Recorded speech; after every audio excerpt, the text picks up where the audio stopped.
Welcome to the Healthy Reasonings podcast with Dr. Andre.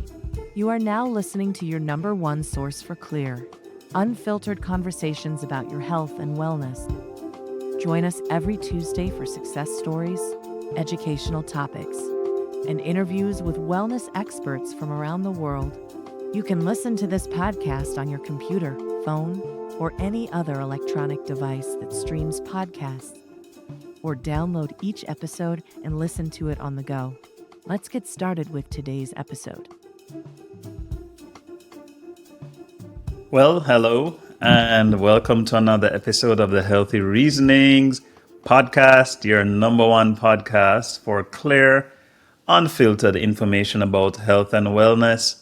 And even though we say your health and wellness, we want to emphasize that the information being distributed here is not information that is intended to be used for your personal medical complaint or concern. If you have a personal medical complaint or concern, you know you need to go find a healthcare practitioner of your choice, one of your preference, who you trust and who you think would be a good person to help guide you through your health challenge.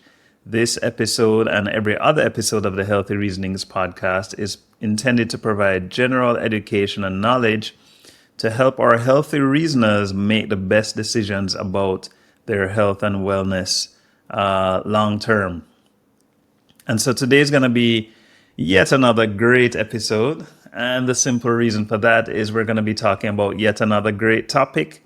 And that topic is none other than vitamins. And I'm excited to share. I'm not going to waste too much time. I want to say shout out to the great Barry Williams, a long overdue shout out that should have been given in a previous episode. Barry Williams has achieved a milestone that is 70 in nature. And I want to say congratulations. And I'm hoping that you will get even more of those units. So if you know who you are and you know what that 70 is all about, congratulations, and looking forward to several more milestones of the same nature. And so while we talk about 70, let's talk about vitamins. And I tend not to want to go too far away from my definitions because we live in a world where information is readily available, information is readily accessible, and information, regardless of what you may think of the source, is always worthy of discussion. And so as a result of that, today's topic of vitamins is going to be sponsored, I guess you could say, by good old Wikipedia, because we're going to look at what a vitamin is. And I'm going to share with you 3 key principles about vitamins. And I'm going to share with you my 4th thought about why a specific way of achieving your vitamin levels is probably more beneficial in 2024 and beyond. So we're jumping straight into it. We're talking about vitamins today. And Wikipedia says that vitamins, I love using Wikipedia because guess what? Anybody can follow along with me as I share this information. I think it's going to be the same in your country, wherever you are in the world. And so you can easily follow. So let's talk about vitamins, which are, according to this article, organic molecules. Or, there's a background statement there that refers to them as vitamins. But essentially, vitamins are organic molecules that are essential to an organism in small quantities for proper metabolic function. So vitamins are organic molecules that are essential to an organism in small quantities for proper metabolic function. In this case, we're talking about vitamins for the human body, and therefore the sentence should read, vitamins are organic molecules that are essential to the human body in small quantities for proper metabolic function. The second statement is pretty powerful as well. It says essential nutrients, of which vitamins are considered to be essential, cannot be synthesized or made in the organism in enough quantities, sufficient quantities for survival, and therefore must be obtained through the diet. In other words, there's some compounds, some substances, chemicals that our body needs to be able to function and essentially to survive, to carry out metabolic functions, meaning energy production, waste removal, cellular repair, that kind of thing. And without vitamins, it's going to be almost impossible for us to survive. I noticed they made a powerful statement here in that second sentence saying that essential nutrients cannot be synthesized in the organism or in the human body in sufficient quantities for survival, meaning we can't make our own vitamins, and therefore they must be obtained through the diet. Now, I want to say to you that I want to amend that statement to say that they must be obtained through external sources. Yeah. So there's a reason why I wanted to change that word diet. And it's going to be the basis of our first statement for today. And that first statement is this. In an ideal world, we as humans would get all of the vitamins we need from everyday sources such as the food we eat. So in an ideal setting, we'd be able to get all our vitamins from our diet, as Wikipedia is saying, and that would be great. We would not need any intervention. But as most healthy reasoners will know, as we expand on this first statement, as most healthy reasoners will know, we do not live in an ideal world.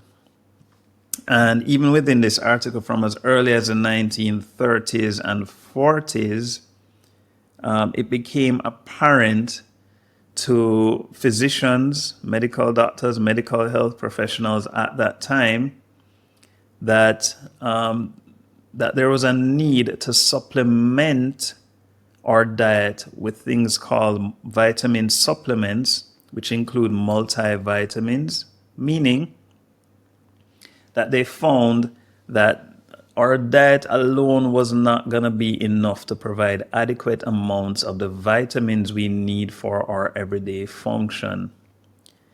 And one nice story that we all learned in primary school, certainly in Jamaica, because we have a British bent to our education system, we always heard the story about scurvy. And that story is mentioned in here. I know there are other nice stories that I could use because the study of there has been an appreciation that something was needed in addition to our everyday diet from as far back as ancient Egyptian times, where the Egyptians would feed liver to persons because they recognized that there was something in the animal liver that assisted the person to become healthy. But a classic story around vitamins is found in 1747, when the Scottish surgeon James Lind discovered that citrus foods help to prevent scurvy. In other words, they were the classic story of the sailors in the British Royal Navy, British sailors who were sailing around the world, and a lot of them were developing really bad illness, which became known as scurvy, and the illness was characterized by wound healing issues, bleeding of the gums, severe pain, and of course, ultimately death. And in 1753, this gentleman found or published his first study called the Treatise on the Scurvy, which recommended that all of these sailors needed to consume lemons and limes to avoid scurvy. And over time, it became adapted by the common practice of the day for the British Royal Navy, and Scurvy to a significant extent was reduced in occurrence. A few little other issues surrounding that story, but I think that's a good story to demonstrate the link between something that was present in those citrus foods, lemons and limes in this case, and the ability to prevent disease. So there was an understanding, certainly in that story, that there was something missing from the diet of these sailors, and that by introducing lemons and limes in this case, there was something being introduced that was helping to restore the health of the body, to repair damaged areas, to improve wound healing, and so on.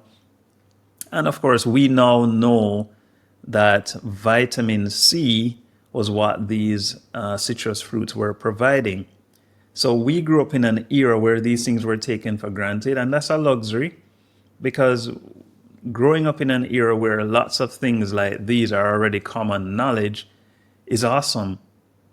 But at the time, it was a challenge because it was only a theory. And so in an ideal world, all of the vitamins that we need would be obtained through the diet. And what are the vitamins we need? Well, broadly, vitamins are, as you know, they're named after letters of the alphabet for the most part, for convenience, I imagine. And they're divided broadly into fat-soluble vitamins, meaning substances that can be dissolved in fat. And those are A, D, E, and K, vitamins A, D, E, and K. And then the others, that's how I usually characterize them, the ones that are soluble in water. And of course, that would be all the B vitamins, C, and anything else that you want to mention. That's not A, D, E, or K. So vitamins, therefore, are important for so many functions, critical functions of the body.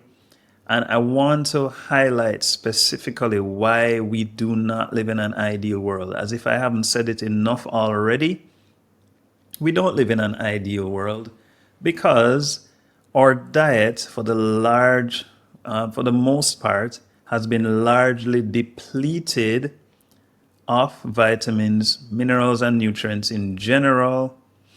And that is because our soil is largely depleted or artificially manipulated because of interference in agriculture and the need to have more food being grown for whatever reason. And also, of course, because the food after being harvested is extremely highly processed, and all of those vital nutrients that are present in the raw and early production part of the food are lost as they're exposed to higher temperatures, different chemical processes, mechanical interference, long storage, addition of preservatives. All of these things interfere with the availability of vitamins to you once you finally get that food to your mouth. And some might actually argue that maybe it isn't even food anymore by the time it gets to our mouth. That's a whole other story. So generally speaking, the vitamins that we would love to get directly from our everyday diet, it is widely accepted that the vitamin content of our food and our diet is significantly depleted. So the second point to note is that even if we were to find a way to get food that was adequately sufficient, still sufficient in nutrients, which is still possible if you pick your fruits directly from the tree, if you grow your own vegetables and so on, which I highly recommend. I'm gonna probably show some footage here of my own little backyard garden.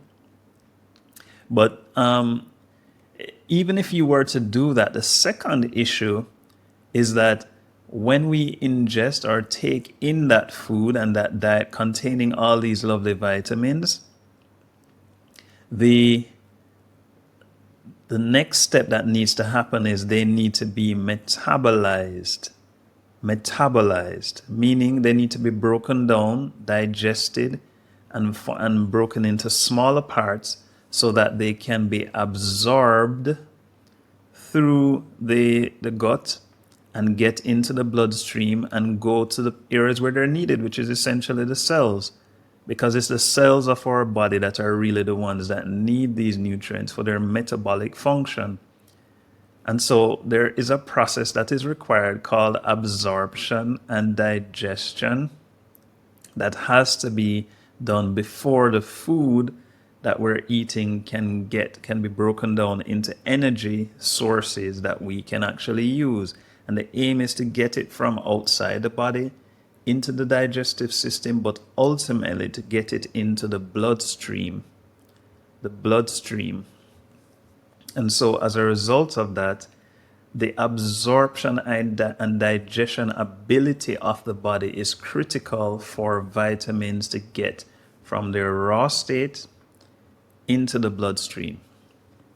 Similarly, even if we take multivitamins, there's still some amount of digestion, breaking down, metabolism that's required in order to get the nutrients, the vitamins out of those pills, capsules, whatever, so that they can be broken down into small enough pieces to then be used to be transported across the lumen of the gut and into the bloodstream so they can be used by the cells.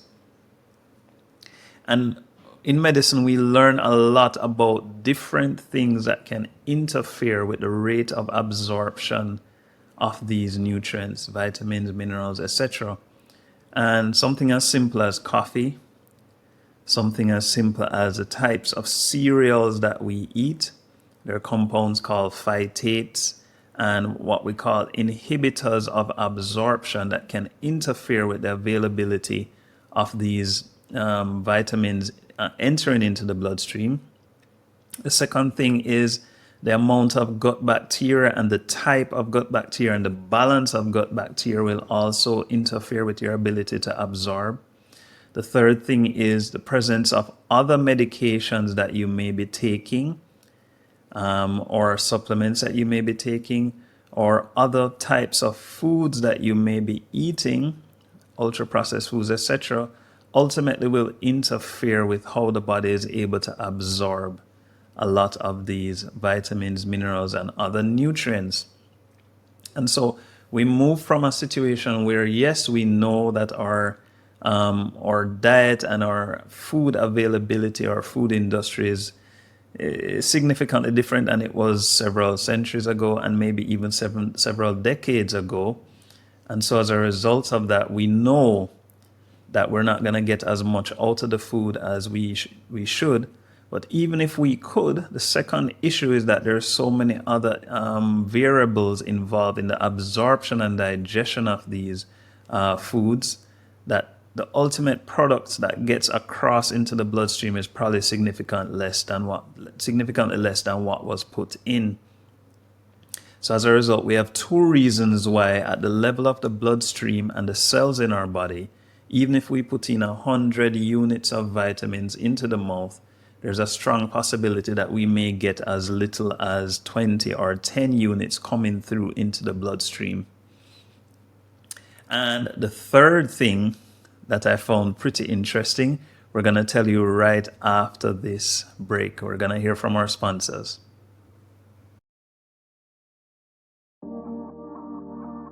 Are you feeling tired, drained, or just unable to do daily tasks?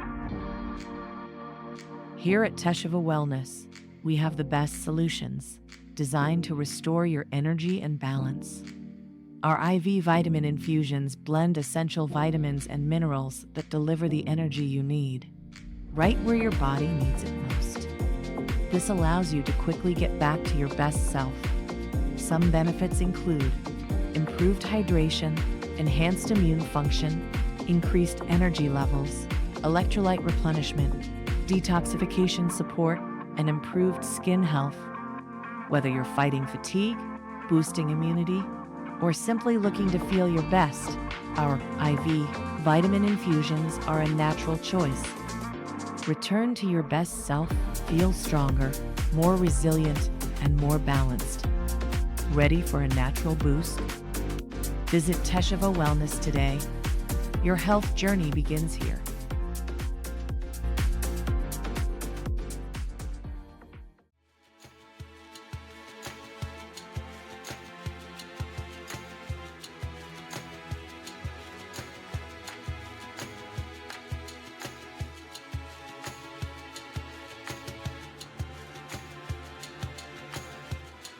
And we're back.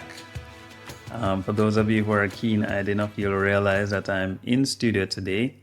I'm not in office yet. I'm going to be in a little while, but I'm recording this episode before I go in so I can have it ready for you guys to listen to by the time our usual release time is here.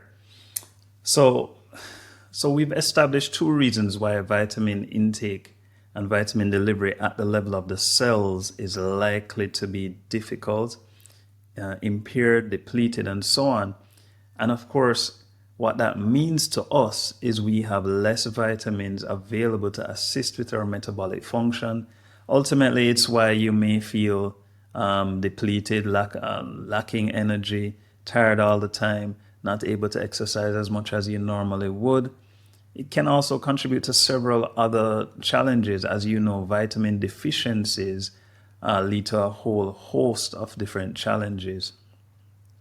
And so it's difficult for us to live in a world where our vitamin availability at the level of our cells is so low. So that leads me to the third point, which I think is a really, really cool one. This third point is simply this. I don't know how many of you realize this, but we've spoken so much about diet, nutrition, and detoxification, but I want you to think about this for a minute. The liver itself, which is our organ of detoxification, not the largest because the skin is the largest, but the liver is the one that tends to take the greatest strain in terms of helping our body to stay clean, to remove waste, and package it in a way that allows it to be excreted carefully and safely. And so, how many of you have thought about the fact that the liver itself actually needs vitamins and minerals to do its own work? Yes, like any good machine, a car engine, a generator, a jet engine, anything that needs that kind of energy will need some sort of fuel, and it will need some sort of, in this case, vitamin C, magnesium, the B vitamins, folic acid, you name it. All of these are needed by the liver itself to facilitate its own cleaning of the body and removal of waste.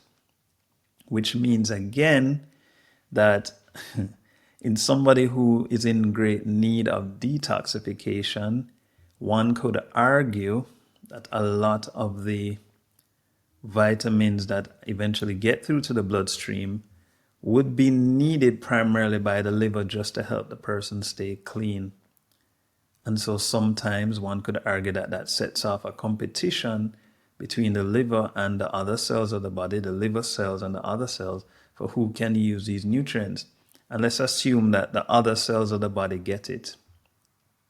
Well, it means therefore that there's less available for the liver to use, and so that person would not be able to detoxify well enough to get the benefit. Yeah? And let's say it's a liver that gets the majority, the lion's share of the vitamins that make it through into the bloodstream. Well, that means that the other cells of the body then don't get enough for their everyday function. So we want to have more than enough vitamins on board. And I say that guardedly because we know that there's a potential for toxicity. And so the point is we want to have adequate amounts of vitamins floating through the bloodstream so that both the liver can get it to use for detoxification and general liver health, as well as the other cells of the body can have it to use for their own purposes as well. And the purposes include repair, production of new cells, multiplication, safe transcription of DNA. The list goes on and on for why we would need adequate amount of nutrients for our metabolic function. And So the question now becomes, we've given 3 reasons why we have a vitamin problem in large part. And we know that these 3 reasons given become an issue. They become an issue because then we have, as doctors, we have patients plagued with everything from just a low feeling, as we say in Jamaica, or very vague symptoms, all the way out to frank overt disease that we can measure and diagnose. So we look at something as simple as the B vitamins, for example. And the B vitamins are, as you know, significantly involved with nerve function in particular. We look at something like vitamin B12 deficiency. And by now, a lot of you healthy reasoners will know the impact that that can have on the nervous system, ranging from vague symptoms of tingling in the hands and feet to something as far advanced as changes in the ability to perceive touch. And I don't want to get too technical, but it can get really, really intense in terms of nervous function. I remember meeting a gentleman with vitamin B12 deficiency once when I was working in a hematology clinic at a hospital here in Jamaica. And it was the weirdest experience for me because this gentleman appeared at the clinic, signed in to be seen by me, came and sat in front of me. I said, "Good day, sir. How are you doing?" And he said, "Good day." And I said, "How can I help you today?" And he said, "I really have no idea." And I said, "What do you mean?" And he said, I know that I'm supposed to be at this clinic. I just have no idea why. And this was a fairly young man in his 40s, I believe. And I said, "What do you mean?" And he said, "Well, I know that I'm supposed to come here. I'm just not sure why I'm here." And being the investigator and detective that I am, I found out his name, asked the records clerk to help to pull up his paper docket because we had not yet moved to a medical records electronic system. So we got back his old notes, and I was able to discover that this gentleman had been diagnosed with vitamin B12 deficiency several years prior. And his diagnosis at the time was that he had actually developed significant memory impairment because of his low vitamin B12. And as a result of that, he had received the first few doses of injections of vitamin B12, and he had been sent away with the intention that he was to return in a few weeks, I think, for the next dose. Having gone away, for whatever reason, he didn't return for his follow-up visit, and then he relapsed back into low vitamin B12 levels. Ultimately, could not remember anything about his diagnosis, but just knew the one thread of information, which was that he needed to come to the clinic. So several months after it was, he jumped in a car, found his way to the clinic, desperately trying to figure out why he should be there. And that's just a very bizarre case of what vitamin deficiency can cause. I want you to notice a few things from that story. One is that this gentleman needed to have injections of vitamin B12 given.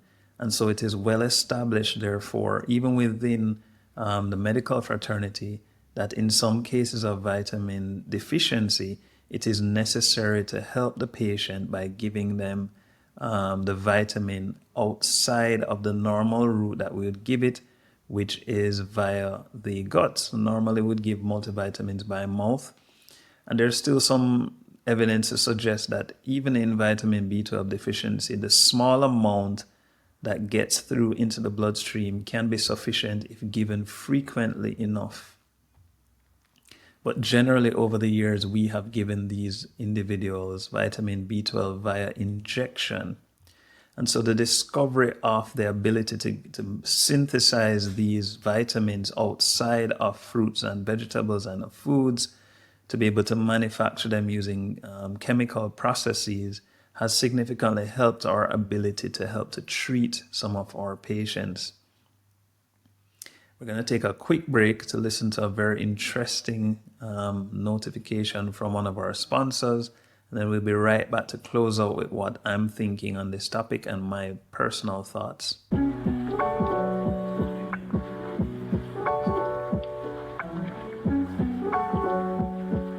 Our Myers cocktail. This Myers cocktail is nice and golden. We call it the gold juice, the secret sauce. This is fantastic for just about anything. And we use this to help prevent illnesses, to treat illnesses, especially a cold, a hangover, or if you're feeling dehydrated, you've been feeling sluggish, tired, just really not yourself. Myers cocktail is a great place to start.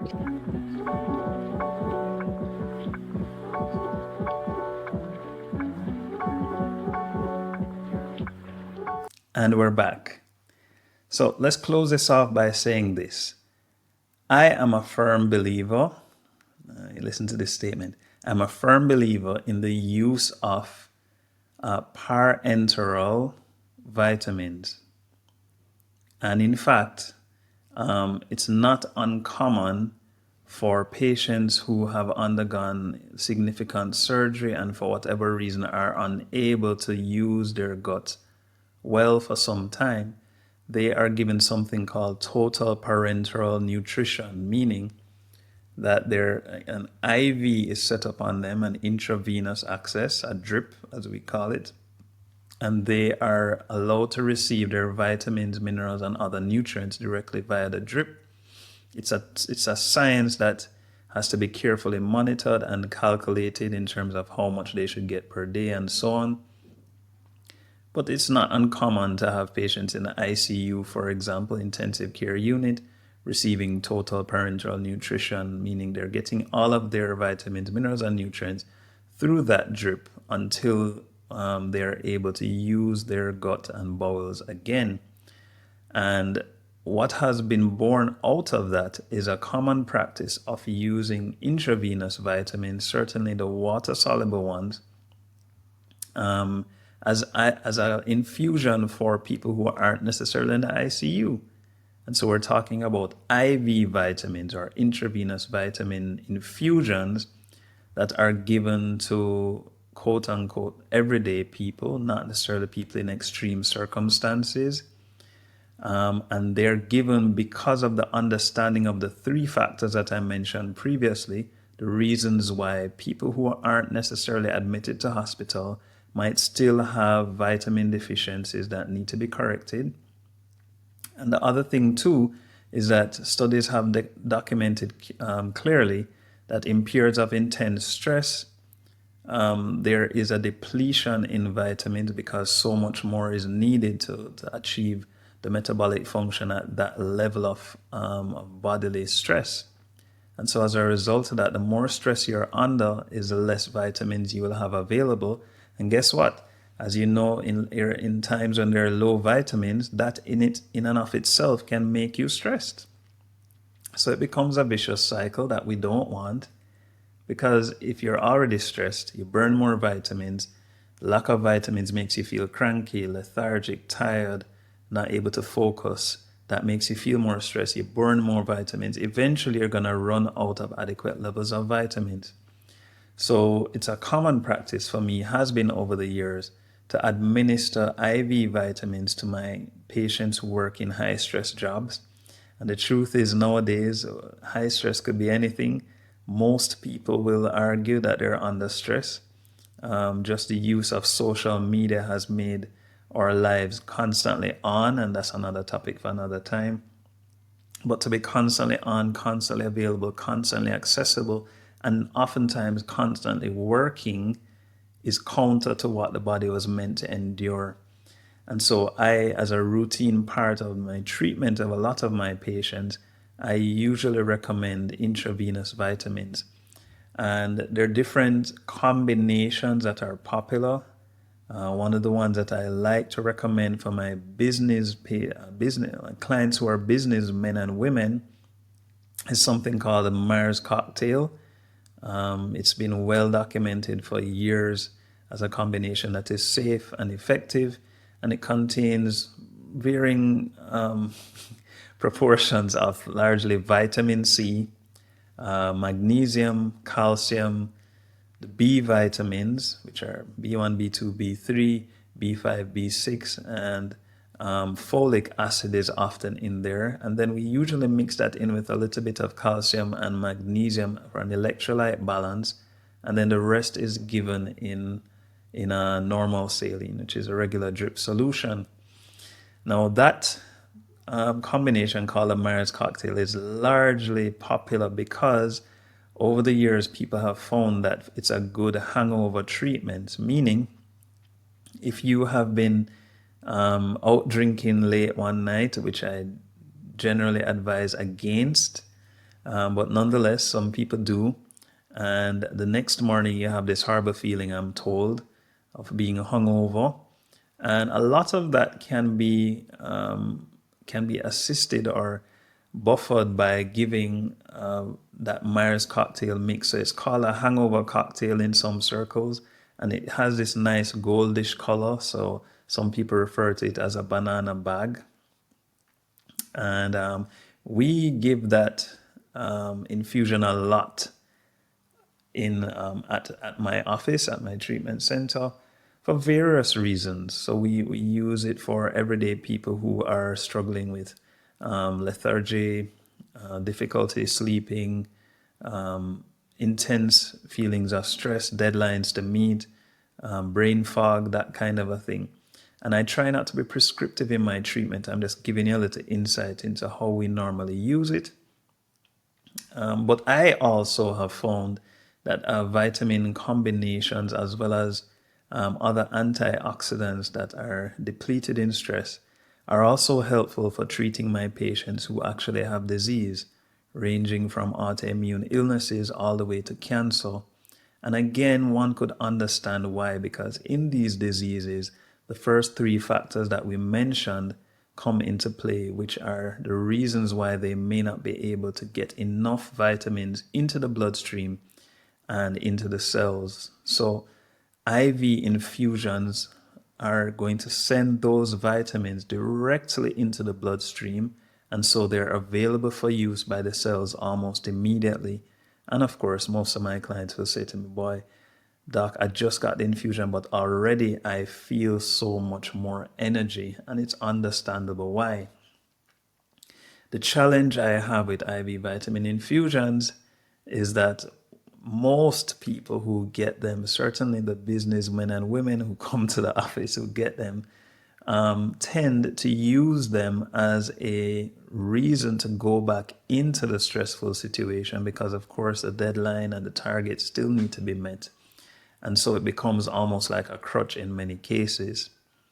But I wanted to emphasize a few things before we close out this episode. One is that, remember, our immune system, we've spoken about it in previous episodes, is highly dependent on these vitamins as well for keeping the body healthy and repelling foreign invaders such as viruses. And I wanted to make you all aware that there is, as there usually is, there seems to be a really bad flu or cold going around, certainly where I am in Jamaica. A lot of the business people are reaching out to me saying, I'm sick, I need something to help me. And it's seasonal. We know every year as the temperature changes, a lot of these things are more easily passed along. And I just wanted to let you know that vitamins given via mouth may not be as effective as they could be otherwise. So it's a consideration that if you are at risk of getting one of these viral illnesses, or you have already gotten it, then it means that you probably need some vitamin top-ups, and you should consider getting in touch with your doctor wherever you are in the world to ask if they have IV vitamin treatments available, because then you get the stuff right to the cells. They're in the bloodstream already. And remember, a lot of these vitamins themselves are already helpful to repel some of these viruses, to fight them off, and also to strengthen the immune system. So you look at vitamin C, for example, that's a whole podcast episode in and of itself, because the use of vitamin C at higher doses has been extremely helpful in treating several diseases. And that's a whole thing that we could talk about. But I thought it would be good to emphasize vitamins. It's a nice season to talk about them. IV vitamins are becoming more popular now. And generally, within those contexts, they're extremely safe. Once given by a trained practitioner, they're extremely safe to give, little to no side effects. I don't think I've ever seen a patient have a side effect when given an appropriately designed intravenous infusion, unless you consider feeling nice and mellow a side effect, which is the common statement. So to those of you for whom this is not new information, I'm sure the 3 factors I mentioned here about why you do the IV vitamins would be helpful. And if somebody asks you, hey, why do you keep doing that thing? You can explain to them the 3 things I mentioned earlier, which are: 1, in an ideal setting, we'd get all the vitamins we need from our food, but our food is no longer ideal. 2, in the world that we live in, there are so many other things interfering with absorption and digestion, so we don't actually get as much of the vitamins to the bloodstream as we should. And 3, the liver itself needs vitamins. That's a critical one. If you can get that point across, it'll be very eye-opening for most. And so hence the need for, in my opinion, IV vitamins as a viable tool to help our patients feel better. Do you have any questions about why somebody would use IV vitamins? Are you afraid of needles? Is there a reason why you might never do it? Or is there a reason why you can't wait to try it? I want you to comment. We've been getting a lot more comments than usual. I'm grateful. Remember our WhatsApp line is there, 405-7831 with a country code of 876. That's a Jamaican number. You can also send an email to the address shown in the show notes. You can reach out to me at wellness.jamaica on social media, WELLNESSDOC, and I hope you know how to spell Jamaica, one of the best countries in the world. And I'm looking forward to continuing this conversation. Before we go, I just want to whet your appetite with one thing. Come January 2025, we are going to be adding an additional component to this podcast. It's going to be a Q&A session, what we're going to call Ask Me Anything. It's going to be done live, and it's going to be on your social media platforms. So get ready for that coming in early January. You'll be able to listen to this episode or whichever subsequent episodes come out. And then we will have a Q&A session where you will be able to ask me any questions you have live and in living color. So I suspect that it will be good in the meantime. If you want to be able to do that, subscribe to my channels on social media, Instagram and Facebook, wellness.jamaica, so you can be notified once we've started doing that. I look forward to interacting with you face to face, as it were, in live real time, or you can ask me anything about questions about the episodes and beyond. I love you, healthy reasoners. Tell your friends about this episode so they can stop teasing you when you go to do your IV vitamins, and I'll see you soon. Thank you for listening to another episode of the Healthy Reasonings podcast. Remember to subscribe to this podcast so you can be updated as soon as new episodes are ready. If you have a question, send us a voice note on